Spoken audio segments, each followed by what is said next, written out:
Sir, your move to bring private players in railways is facing a lot of criticism, especially from the opposition parties, especially Congress and other parties are saying that what's the need for this right now? मैं समझता हूं कि Congress party एकदम दिशाहीन हो गई है और उनको खुद को ही पता नहीं कि उनकी क्या पॉलिसीज रही हैं पास्ट में और वो देश के सामने किस प्रकार का डेवलपमेंट मॉडल देना चाहते हैं। हमारी जो कल्पना है कि पब्लिक प्राइवेट पार्टनरशिप में अच्छी मॉडर्न ट्रेन जो विश्व भर में जनता की सेवा करती हैं, लोगों को अच्छा सुगम यात्रा देती हैं, ऐसी ट्रेन्स भारत में भी आए। अब ये ट्रेन्स आएंगी तो इसमें लेटेस्ट टेक्नोलॉजी की कंफर्टेबल ट्रैवल वाली ट्रेन्स होंगी, बड़े पैमाने पे निवेश होगा इन ट्रेन्स को लाने के लिए, हाई स्पीड पे चलेंगी और भारतीय रेल का जो पैसा नॉर्मल कोर्स में ऐसी ट्रेन्स लाने में लगता, वो पैसे से हम aspirational districts, north east India, Jammu Kashmir ऐसे इलाकों में रेलवे का विस्तार कर पाएंगे।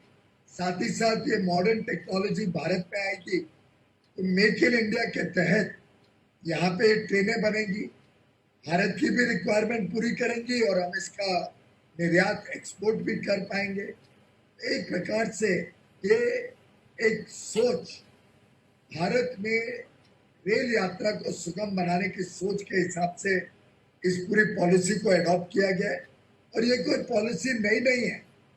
उल्टे 2004 से 14 हर बजट में जिक्र हुआ है पब्लिक प्राइवेट पार्टनरशिप। 2005 में चिदम्बरम जी ने जब बजट रखा, उन्होंने कहा government will recognise the leading role played by the private sector and provide a supportive policy environment and stable tax policy।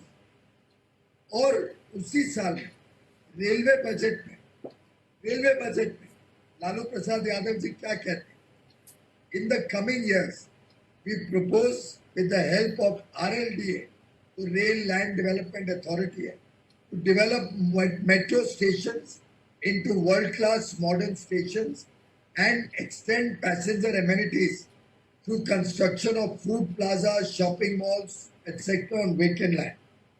उसी में उस स्पीच में कहते हैं several PPP initiatives are being taken to garner resources through non-traditional methods for modernization and development of railways to provide enhanced facilities for users।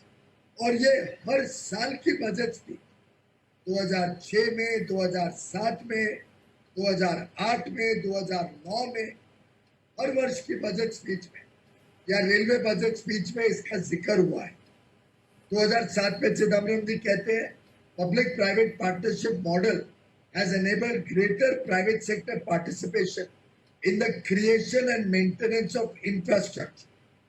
ऐसे ही लालू प्रसाद यादव कहते हैं 2008 की बजट स्पीच में कि हमारे पास प्लान है 2.5 लाख करोड़ 5 साल में इन्वेस्ट करने। However, it would be difficult to finance such a large investment program solely from railways' own sources। Therefore, we have started many PPP schemes for attracting investment of 1 lakh crore. तो मैं समझता हूँ कांग्रेस और उनके मित्र पक्ष और उस समय तो लेफ्ट पार्टीज भी इनकी समर्थन में, आपको याद होगा लेफ्ट तो आज का कम्युनिस्ट पार्टीज वो भी इनके समर्थन में 2004 से 9 में सरकार में शामिल। तो मैं समझता हूँ पूरी तरीके से बेबुनियाद आरोप है। ये नहीं चाहते कि जनता को अच्छी सेवा मिले, ये नहीं चाहते कि जनता को सुगम यात्रा मिले, रेल का विस्तार हो और रेल एक इंजन ऑफ ग्रोथ बने, विकास यात्रा में भारत की इंजन अपनी प्रमुख भूमिका निभाए। मैं निंदा करता हूं इस प्रकार की बहुत ही मायोपिक जो सोच है कांग्रेस के लीडर्स की और कांग्रेस के अध्यक्ष और उनके सुपुत्र की। सर, लेकिन बोला ये जा रहा है कि ये एक सोशल सर्विस का जरिया था, प्राइवेट प्लेयर्स आएंगे तो इसमें प्रॉफिट निकालेंगे, और दूसरी बात एक और बोली जा रही है कि इंफ्रास्ट्रक्चर क्या, जब रेलवे खुद इतना सक्षम है तो प्राइवेट प्लेयर्स को क्यों लाया जा रहा है बीच में? मैंने जैसे बताया कि रेलवे की रिक्वायरमेंट तो बहुत अधिक है जो आज के पास रिसोर्सेज है उसके निस्बत। अब रेलवे ने अगले 12 साल में 50 लाख करोड़ रुपए का निवेश प्लान किया है, जिससे बड़े पैमाने पे रेल लाइनें लगे, अच्छी मॉडर्न रोलिंग स्टॉक लगे, ट्रेनें बने, फ्रेट के सुविधाएं बढ़े, जिससे लॉजिस्टिक्स का कॉस्ट कम हो और हम अंतर्राष्ट्रीय बाजार में कंपेटिटिव हो सके। मेक इन इंडिया के तहत भारत में और मौके मिले, निवेश के भी और नौकरी के भी। अब ये सब चीजें कोई नई नहीं है। 1991 के बाद लगातार सरकार और प्राइवेट सेक्टर मिलकर देश की अर्थव्यवस्था को मजबूत करें और विकास यात्रा को गति दें, उस काम को हम आगे लेके जा रहे हैं। और जहां रही बात सोशल सर्विस की, जितनी सोशल ऑब्जेक्टिव प्रधानमंत्री मोदी सरकार ने देश के लिए, देश के गरीबों के लिए और गरीब यात्रियों के लिए किए, मैं समझता हूँ आज के पहले कोई सरकार ने नहीं की। जितना ज्यादा गरीबों को सुविधा, ये कोविड के समय देख लीजिए, प्रधानमंत्री गरीब कल्याण योजना के तहत जितने काम हुए हैं, शायद आज के पहले कोई आपदा में कोई सरकार ने नहीं की। प्रधानमंत्री अन्न योजना के तहत जिस प्रकार से लगभग 6 महीने के लिए मुफ्त में राशन दिया गया गरीबों को और 80 करोड़ लाभार्थी है। मैं समझता हूँ भारत के आजादी के बाद ये पहली सरकार है जिसने गरीबों के लिए इतने सारी योजनाएं लाई है। सामाजिक दृष्टिकोण जितना प्रधानमंत्री नरेंद्र मोदी का है, मैं समझता हूँ और कोई सरकार ने आज तक नहीं। सर एक बात ये जताई जा रही है कि प्राइवेट प्लेयर्स आएंगे, फैसिलिटीज बढ़ेंगी तो दाम भी बढ़ेगा और गरीब लोगों के लिए इसको अफोर्ड करना मुश्किल हो जाएगा। देखिए, गरीबों के लिए तो हम अपनी ट्रेन व्यवस्था चला ही रहे हैं, कोई रेलवे थोड़ी हमने प्राइवेटाइज कर। भारतीय रेल देश की संपत्ति है, आगे भी देश की संपत्ति रहेगी और देश की जनता की, देश के गरीबों की सेवा करती रहे।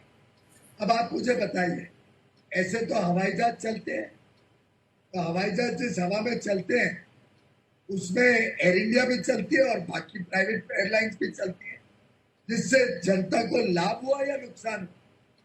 इसको उससे उल्टे दाम, कीमतें घटी, एफिशिएंसी सुधरी। आप बताइए, पहले 2000-3000 रुपए में दिल्ली से मुंबई को जा सकता था, आज हवाई यात्रा में सस्ती टिकटें भी मिलने लग गई है।